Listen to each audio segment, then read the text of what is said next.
着答应。第二天给他送来血淋淋的胚胎，拳打恶亲戚，头锤坏舍友，脚踹臭男人。我的人生才刚刚开始。大家好，开始今天的分享之前，希望你能给人间烟火点个订阅，我将会分享更多优质的内容。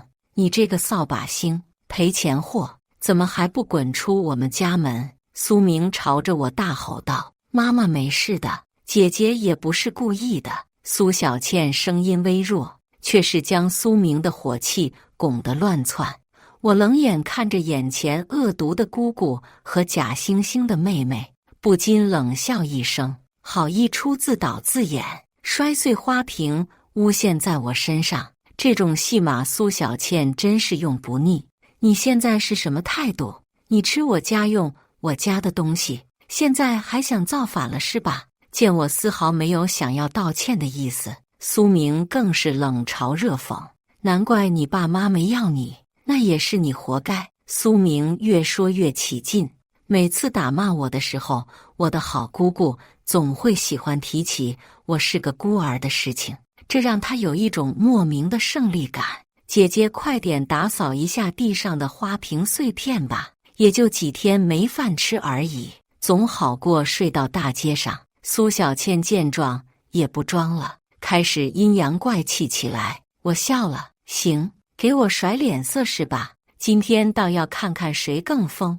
我假装温顺地走到储物室，拿出扫把，返回客厅，看见我低眉顺眼的样子，两人不禁发笑。读上了名牌大学又怎么样？说两句不就拿捏住了？我走到橱窗面前，做了几个假把戏，然而下一瞬，我直接举起扫把朝着瓷器扫去。苏素素，你疯了吧？赶紧住手！我丝毫没有理会二人的阻挠，发疯般狂扫橱柜里的古董，什么瓷器、古画、字帖，我苏素素根本不放在眼里，龙卷风般扫荡了整个大厅。原本金碧辉煌的装饰眨眼间变得破败不堪，到处都是散落的碎片和布料。看着凌乱的大厅，苏小倩尖叫起来：“苏素素，你这个疯子，我一定要让你坐牢！”我看着在地上着急地寻找幸存者的二人，哈哈大笑道：“坐牢？我倒要看看是谁先进去。早些年你们殴打我的痕迹我已经拍照取证了，只要我一去警察局，你们家就等着牢狱之灾吧。”听见我的话，苏明瞬间脸色煞白，硬生生挤出一个笑容对着我：“这说的什么话？素素，咱都是一家人，说这种不吉利的话干什么？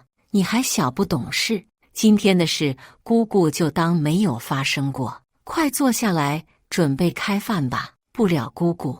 我回给苏明一个天真烂漫的笑容。从今天起我就成年了，我不会再留在这里一刻。这10几年来我吃过的残羹剩饭，你们就留着吃吧，我可无福消受。我拿起早就放在暗处的背包，跨步就要离开这个是非之地。对了，我在门口停下脚步，转头看着里屋猛掉的两人。这1块钱当作我报答你们苏家的养育之恩，不用找了。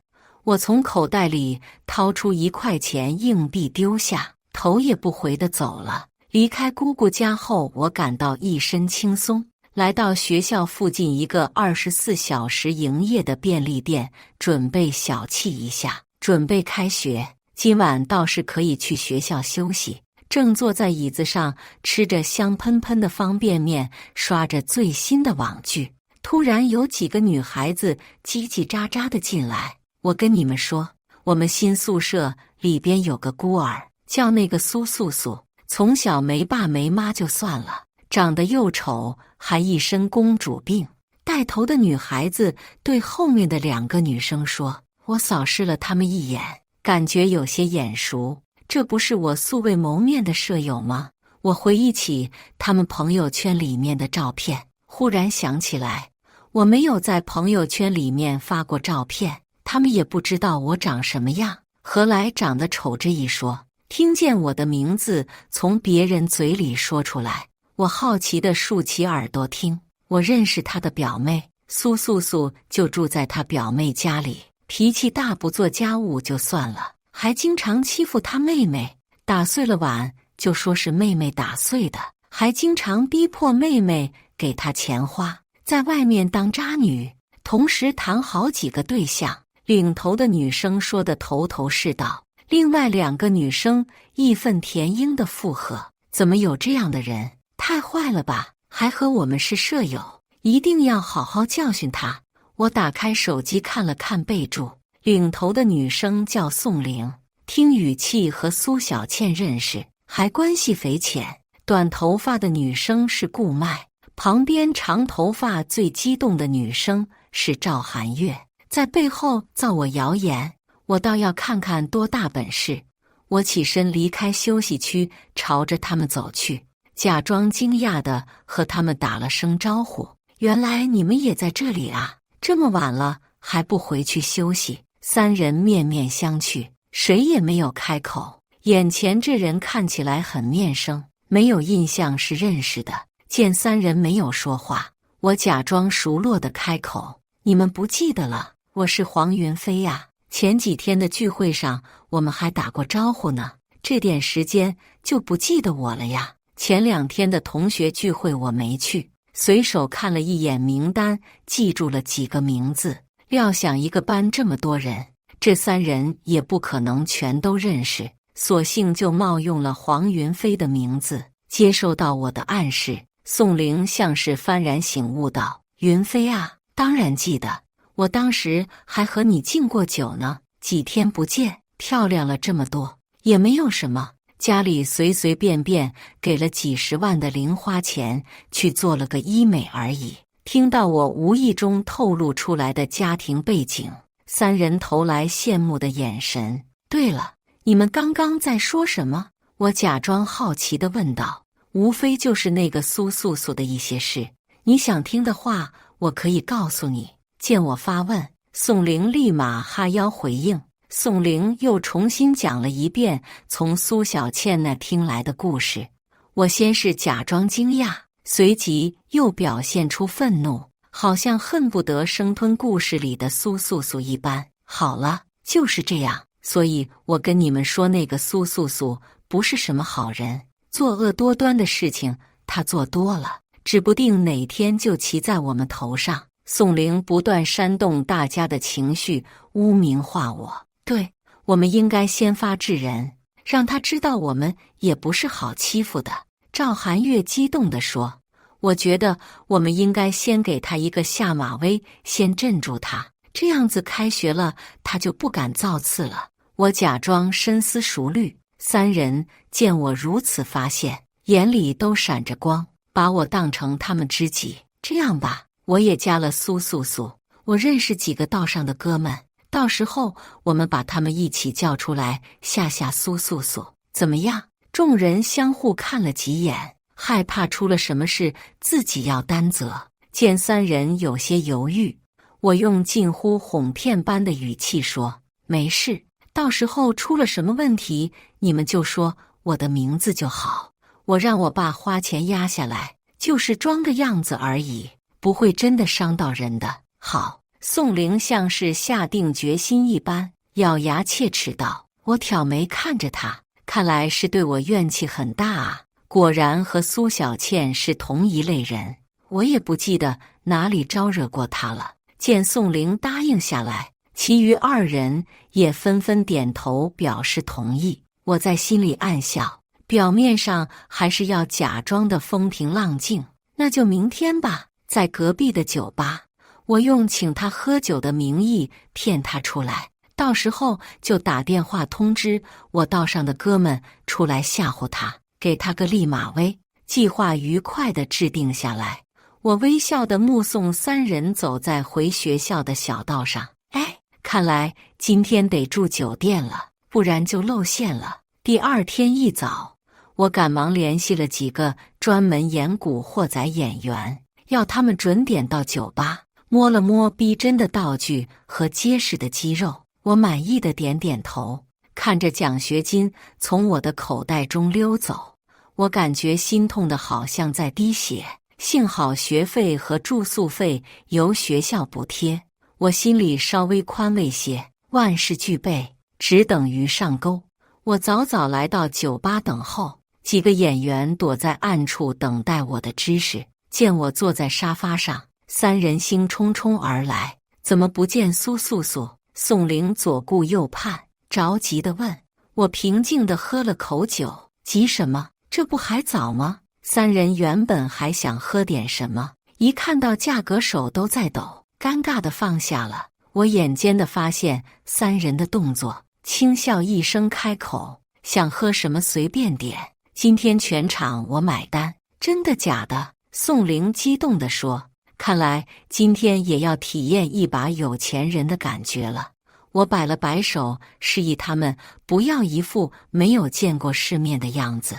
三人见状也不再和我客气，尤其是宋玲，一个人就点了不下10万的酒，大概是等到不耐烦了。顾麦开口道：“云飞，这苏素素怎么还不来？该不会是发现什么了吧？”云飞，这哪有什么云飞？我淡淡的回应。赵寒月嘴角抽了抽：“云飞，你这说的什么话？不要再开玩笑了。苏素素呢？我都说了，这哪有什么黄云飞？这只有苏素素。”我将酒一口闷完，打了个酒嗝。你是苏素素？宋玲一脸不可置信，指着我鼻子的手指不断颤抖。Bingo， 恭喜你答对了。我不合时宜地开了个冷笑话，打了一个响指。听到命令的演员立马现身，拿着木棍站在三人面前，看着眼前山一般高的男人。三人吞了吞口水，这一定是有什么误会。素素，我相信你的为人绝对不是这样的。顾麦见此刻风向不对，急忙改口道：“对，我加了你好友这么久，从你的话语间我就知道你一定是个善良的人。是宋玲要抹黑你，和我们没关系。”见顾麦临阵倒戈，赵寒月连忙改口求饶：“啊，可是我听见某些造谣的人可不是这么说的。”我扣了一下指甲，轻轻吹口气：“我错了，对不起，我不应该乱听信别人的话，造你谣言。”宋玲急得脸都憋红了，最终只能憋出几个字：“我呢，大人有大量。这样吧，我先去个厕所，在我回来之前，谁能把点的酒喝完，我也可以不和他计较。”我为我自己的宽宏大量感到欣慰，叹息一声：“行，一定能喝完。”三人像是抓到救命稻草一般，急忙点头。我起身朝着后门走去，临走前给演员发了消息，示意他们可以离场了。演员们离开的时候，三人正喝到一半，见他们离开了，才如释重负。干坐在原地的三人突然意识到大事不好，身体都僵直了。“小姐，请您这边买单。”服务员微笑地给三人递去账单。三人接过一看，他们竟然点了40万的酒。宋玲感觉双眼发黑，好像准备要晕过去了。她强忍着心中喷涌的怒火，开口问：“刚刚坐在这里的那位小姐没有预付吗？”服务员好脾气地回应：“那位小姐临走前说，这桌今晚的消费由您3位买单。”听到服务员的话，三人恨不得当众昏死过去。与此同时，我打开手机，将三人的联系方式拉黑，给辅导员发了个换宿舍的申请。等开学的时候，我已经美美的去到新宿舍了。我给赵宏成发去消息，约他今晚在咖啡厅见面。赵宏成是我在大学期间谈的男朋友，虽然不是什么大富大贵之人，但也是生活在小康之家。自从大一还没入学那会戏弄了三人组一番之后，他们便在学校里散布我的谣言。虽然后来我闹到学校领导面前，让他们三人被开除了，但还是有些人相信了他们说的话。久而久之，也没有男生愿意了解我。我倒不是很在意，爱情这种东西是对奖而不是抽奖。若一个人没有办法穿过流言蜚语的迷雾来爱你，那么他一定不会是你的真命天子。大一时，我参加了一个话剧社团，认识当时正在里面当男主角的赵宏成。为了方便修改剧本，我们加上了好友，才发现有很多共同爱好。渐渐的，他不再满足于只是朋友关系，捅破了我们之间的那层纸。他会来到我的宿舍楼下弹吉他唱情歌，会在节假日给我送花。这是我第一次感受到名为喜欢的温暖，不顾他人异样的眼神。我答应了他，我们相伴4年，中间有过甜蜜的事情，虽然也有激烈争吵的时刻，但总归度过了这4年。但是人总会变的，有些现实的东西我们不得不面对。我回过思绪，发现外面正飘起鹅毛大雪。当年我第一次见到他的时候，也是在雪天。想起当时眉清目秀的少年捧着雪傻笑地站在我面前，为了见我一面，连耳根都冻得通红。我不由得感叹一声：岁月不饶人啊！看见刚刚进门就气喘吁吁的赵宏成，脸上肥肉堆积，挤压得几乎看不见眼睛了。我眼皮不由得跳了几下。素素，我来了。赵宏成拿起手帕擦了擦额头的汗，挤出一个油腻的笑容。我怀孕了。我将孩子的 B 超拿出来放在他面前。你之前承诺过我的事情，什么时候能做到？既然你都怀孕了，那么我们肯定是要结婚的，这是天大的喜事。你先跟我回家一趟，见一下我爸妈，我们这就商量婚事。得知我怀孕的消息，喜当爹的赵宏成乐开了花，急忙说道：只是你看我刚来这咖啡厅也没吃啥，能不能你给钱？赵宏成搓搓手，小心翼翼地问道：可是你刚刚也喝了杯咖啡，比我喝的还要贵。我指了指他面前的咖啡杯说：那你先给着，难道这点小钱你也要和我计较吗？赵宏成脸色有点差，显然是我的话让他感觉难堪。既然是小钱，你怎么不给？这是第一回吗？我讽刺道。见我没有给钱的意思，赵宏成肉疼地掏出钱包里的钱付了款。素素，这我得说你了，咱们是准备一起过日子的人，这钱还分你的我的吗？再说了，结婚也要花钱，你以后不要再这么大手大脚的了，以后定在公园见面就好，多方便。赵宏成买完单回来，不忘评价我几句，付了几十块钱，真把自己当爷了，还约在公园见面。等哪天你变成了冰雕，我一定带人去看。我可没惯着赵宏成的脾气，直接开队回去。你算了算了，今天还要去见爸妈呢，你少说几句吧。赵宏成被怼得哑火，只好起身出门。到了我爸妈家，你可别乱讲话，最好在路上你再买点上万把块的东西，这样有排面，我爸妈才能高看你。一路上赵宏成不断唠叨，吩咐我在去到他们家之前要买什么。那怎么不见你给我买万把块的东西？那你不是个孤儿吗？买了也没人收啊。赵宏成无所谓地说。这句话瞬间点燃我心中怒火。我只不过简单地说了一下我的家庭状况，他便跟抓到好处一般。我今天算是完完全全看透他这个人了。我暂时忍下这口气，跟着他一路到家。说来也是可笑，赵宏成为了省下邮费，特地不远千里迢迢和寒风大雪带我来坐公交车。等到公交车来的时候，我先让他上车，他坐好后等了一会没看见我，回头一看才发现我已经坐上公交车了。我一路上没有过多停留，买了点水果，便匆匆到了赵宏成家。赵宏成见此已经到了家门口，也不好发作。宏成回来啦，素素也在。快进来坐吧。听到门铃响起，正在做饭的阿姨擦了擦手，急忙出来开门。阿姨好，我礼貌性地打了一声招呼，就跟着进门了。见我只带了水果前来，她瞬间拉下了脸。叔叔好。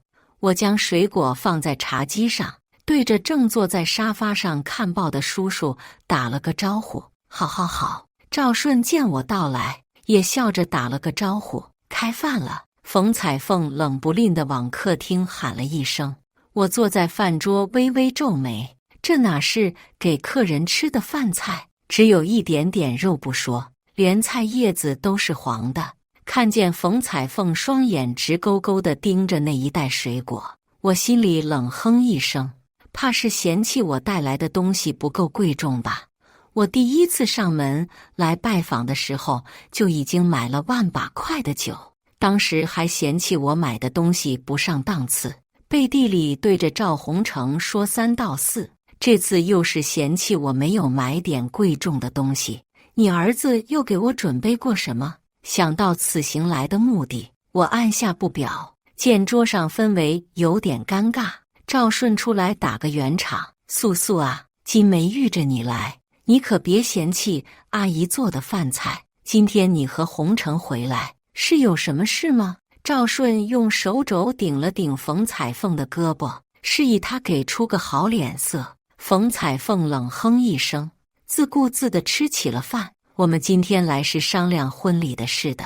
接着赵顺的话题，赵宏成顺着说。冯彩凤心里一惊，他没想到赵宏成这么快就想到结婚的事情了，立马开口道：咱家最近家里手头有些紧，婚礼的事情可能要延后了。妈，没事，素素已经怀孕了，我打算早点举办婚礼，好给她一个家。赵宏成得意地说：怀孕了，怀孕了好啊，怀的是男孩还是女孩？一定是男孩，女孩子生出来有什么用？到时候还不是要嫁出去当外人？像我们洪城这样的多好，英俊帅气，还能带个姑娘回来。得知我怀孕的消息后，冯彩凤心里乐开了花，一改之前的态度，恨不得早点举办婚礼。看见冯彩凤执着于孩子的性别，我淡淡地说：我问过医生了，孩子是女孩。什么？冯彩凤不可置信，女孩没用啊，女孩生出来就是个赔钱货。冯彩凤着急地大喊：一定有什么办法的，我看人家用些偏方就可以把女孩变成男孩，我明天就给你找来。妈，你这说的什么话？见冯彩凤开始胡言乱语，赵宏成着急地说：不管是男孩还是女孩，我都爱这个孩子，您就甭管了。不是男孩，你就别让他进我们家门，什么时候能生出男孩了，就什么时候结婚。冯彩凤气急败坏地说。看着眼前你一回我一回的二人和旁边干着急的赵顺，我淡淡地喝了口茶。好了，老婆你就别说话了，你们先吃，我先带他回房间哈。见闹得一发不可收拾，赵顺急忙拉着准备发疯的冯彩凤回到房间。回到房间之后，冯彩凤瞬间冷静下来。你刚刚当着孩子们的面胡说什么呢？真是丢死人了。赵顺扶着额头说道：你这就不懂了吧？他苏素素想进我们赵家，就得懂我们赵家的规矩，知道家里谁做主。我想要男孩不假，但不是不可以要二胎，就算这个孩子是个女孩又怎么样？她既然已经怀孕了，就自然得进我们赵家的门。一个无父无母的孤儿能闹出什么风雨？冯彩凤洋洋得意地说：你和洪成到底在打什么主意？听到冯彩凤的话，赵顺心里一惊。我和洪成已经商量好了，今天我们给苏素素演一场，自然而然就可以压低彩礼的价格。之前商量好的8万彩礼，说不定还不用给了呢。冯彩凤一想到不用花钱还可以得到个孩子，就差没有拍手叫好了。咱们家虽然最近是不太景气，但至于到这种地步吗？赵顺有些犹豫，稍稍劝阻了冯彩凤：“你就放100个心吧，一个无依无靠、怀着身孕的女孩，能翻出我的手掌心？”冯彩凤不屑道。与此同时，门外的赵洪成还在和我说个不停：“素素，你别担心，我妈那边我已经处理好了，她不是那么不近人情的人。”赵洪成抓住我的双手，真诚地看着我：“这个孩子我妈同意生下来，但是我们家最近手头有点紧，之前说好的那8万彩礼可能没有办法给你了。但是你放心，等你嫁到我们家里后，我们绝对不会亏待你和孩子的。就算是个女孩，我妈也会喜欢的。”赵洪成慷慨大方地说：“好你个赵家，一肚子坏水，打着彩礼的主意。之前的8万是你们家承诺的，要举行盛大的婚礼也是你们赵家说的。现在见我有了孩子，就以为我好欺负了，门都没有。我这次就不是奔着商量婚事来的。”看着眼前伪善的赵洪成，我暗暗咬牙，指甲都快要嵌入肉里面了，疼痛沿着掌心传入大脑。我松开紧握着的拳头，抬头笑颜如花地对他说：“不就是8万彩礼吗？当然可以啊！”我躺在冰冷的手术台上，深吸一口气，下体传来锥心般的疼痛，也牵扯着我的心。孩子，别怪妈妈无情无义，不让你诞生在这么没有爱的世界里，就是对你最大的爱意。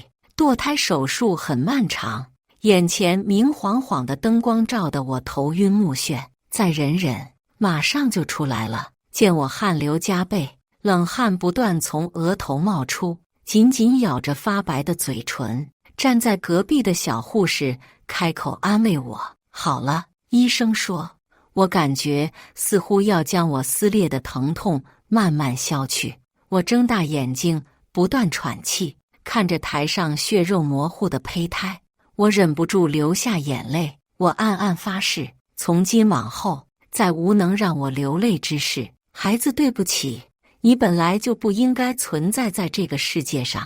出了手术室，医生叮嘱我要好好休息，不要过度操劳。我向医生要了胚胎，医院也没有过多问什么。趁着四周无人，我下了床，将胚胎装入一个纸箱子里，密封起来，换上早早准备好的便装。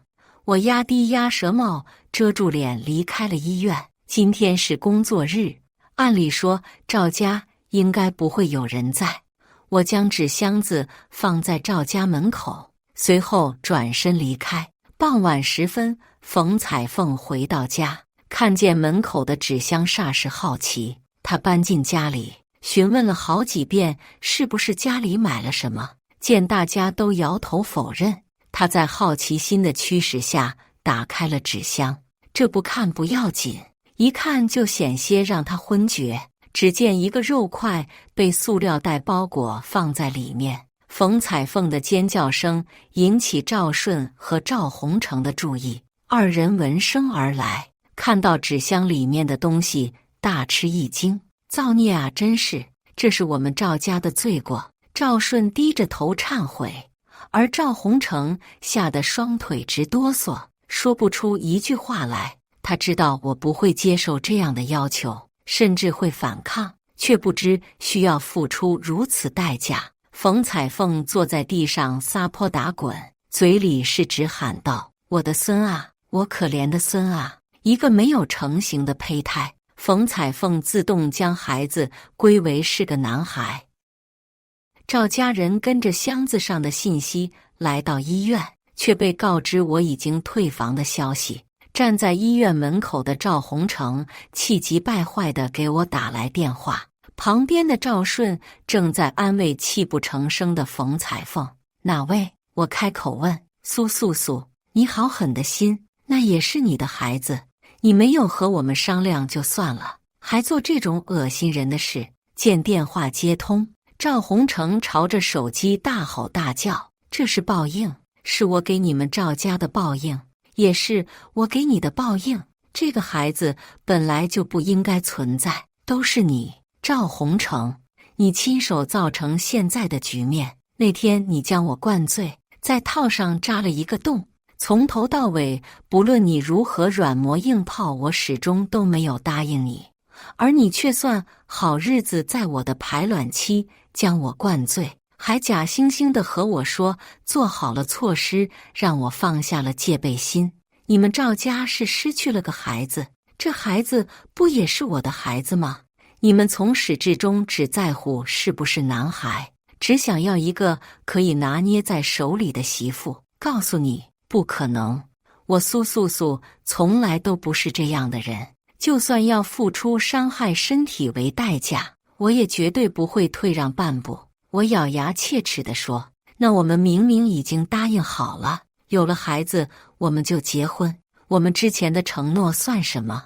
难道你就是只看重金钱的物质女人吗？赵宏成，你要不要看看现在自己的脸长什么样？如果不是我认识你，我都不知道一个人可以变得如此丑陋。你说之前的海誓山盟，好，那我问你，你之前给我的承诺算什么？你自己又做到了多少？不要在这里用你自己定义的道德绑架我，我不吃这一套。我讥讽道，酒后那一次我已经去警察局取证了，现在还在收集证据，你就等着警察局的传唤提取生物证据吧。赵宏成，希望你的余生能在监狱好好反省。听到我的话，赵宏成瞬间急了，别，你怎么能这么做？我这不都是为了我们的未来吗？我这么做又有什么错？隔壁的父母看见赵宏成，脸色一会青一会紫，双手紧紧握着手机，嘴里尽是不断求饶的语气，到后面索性跪了下来。得知儿子可能要有牢狱之灾，冯彩凤双眼发黑一闭，昏了过去。我没有再理会对面的哀求，果断挂掉电话，将赵家人拉黑。我抬头看向天空，真不错，今天阳光明媚。我早些年向警局提交的证据早就受理了，现在等待开庭审判。苏明家向我警察局向我提起诉讼，要求我赔偿他们家5000万作为古董的维修费用。我好心请了鉴定专家去帮他们估价，不出我所料，全都是一些假货。最后法院判定我需要向苏家支付3000的费用，但由于我向法院申请苏家赔偿我这10几年来的精神损失费3001元，苏家还得气得牙痒痒的支付1元给我。苏明和她老公已经因为虐待儿童而进监狱。开庭当日，我作为受害者前去指控2人，在法庭上说得惊天地泣鬼神，闻者落泪，听者伤悲，众人都在心里暗暗唾弃他们的心狠手辣，将一个5岁的孩子丢到街头风餐露宿，因为煮饭不好吃而拳打脚踢，这还是人吗？见法院当庭宣判，苏明慌了神，要求上诉，却被法院驳回了。我在观众席上看着这一切暗笑，这就是风水轮流转。赵家过了几个月之后申报破产，冯彩凤因为受到惊吓已经神志不清，嘴里一直念叨我的孙子，我的孙子啊。苏小倩紧随宋玲的步伐，在学校因为霸凌事件举报，不仅被退学，还要向四面八方筹钱支付受害者们的补偿金。17、18岁的年纪，看起来已经像30岁的人了。引产后，我回家休养了一段时间，辞掉了手头上的工作，买了机票离开这座城市，去了别处生活，花钱在一处宁静的海边租下了一套房子。我成为一名自由职业者，靠着在学校学习到的剪辑技术，做起了剪辑师和作家的工作，收入还比较可观。虽然曾经受到过伤害，世界上还是没人爱我，但又有什么关系？我躺在椅子上撑着伞，享受着海边休闲的时光。反正黑暗的时光已经过去，现在开启的是新的生活。以上就是今天分享的故事。大家有什么想说的、想吐槽的，欢迎在下方评论交流。也更希望能给人间烟火点个订阅，我将会分享更多优质的故事内容。